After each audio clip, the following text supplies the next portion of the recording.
Hello Rebel and welcome back to my life. So last week, Marvel released their new trailer for the next Avengers movie. If you haven't seen it already, I'll link it in the description so you can go and watch it. But basically, it's super awesome and it got me super hyped, even though I was already super hyped because I love basically everything that Marvel does. But I noticed something interesting in the trailer and I thought about talking about it, but then it was commented on by one of my favorite comics writers, Gail Simone. Link to her in the description as well. In the trailer, which features a lot of behind-the-scenes footage from the directors and the producers, as well as the actors of the movie, Marvel is referred to only in the context of its films. The comics are not mentioned at all. Now, on one hand, it's pretty easy to dismiss this as not being anything peculiar or weird. After all, these are film people. These are people who make movies for a living, making a movie, talking on the set of the movie they are making. But at the same time, we know many of them are also huge nerds who love the comics, and in many cases, that's why they're working on these particular films. It's hard to imagine that they wouldn't say anything about the comics in their interviews, so either way, something is weird. Either they didn't mention the comics at all, and that's a little bit weird, or they did, and it got edited out of the trailer. Either one is weird because it means that, intentionally or unintentionally, the creation of the Marvel Cinematic Universe has extended beyond and, in some way, divested itself of the universe of the comic books. So today's description box is going to be overflowing because I'm putting another link in there to a channel called Movie Bob. He is my favorite film critic on YouTube.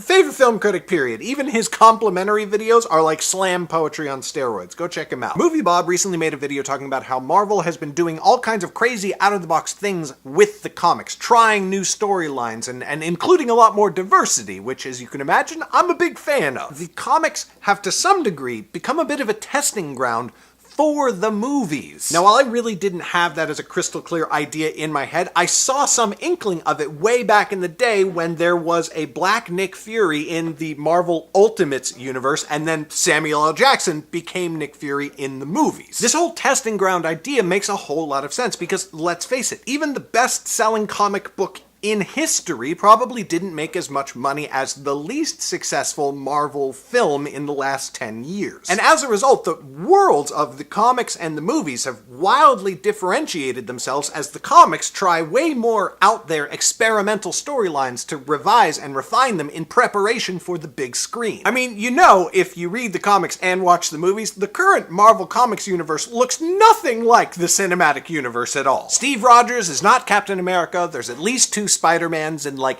18 Avengers teams. Marvel has, in every relevant way, split itself into separate mythologies that strengthen each other but are not dependent on each other. And that word mythology is important here. It's been said by people much smarter than me that comics are the closest thing America has to a mythology that functions the same way mythology has throughout human history. You've got your pantheon, beings that represent different aspects of human life in the natural world. There's moral instruction on right and wrong, social commentary, stories that adapt themselves to the need of the audience. Maybe we don't actually believe that superheroes exist, but we don't need to in order to use them the same way ancient people used their gods. And let's face it, we've probably built more monuments to our fictional characters than they did. The evolution of the Marvel Cinematic Universe, which is only partially contained in this recent Avengers trailer, is one of the most fascinating and awesome things to watch as somebody who is professionally interested in stories and tells them for a living. And it's going to be really crazy once Marvel or Disney realizes the power they have with their near monopoly on American mythology and starts to really use it.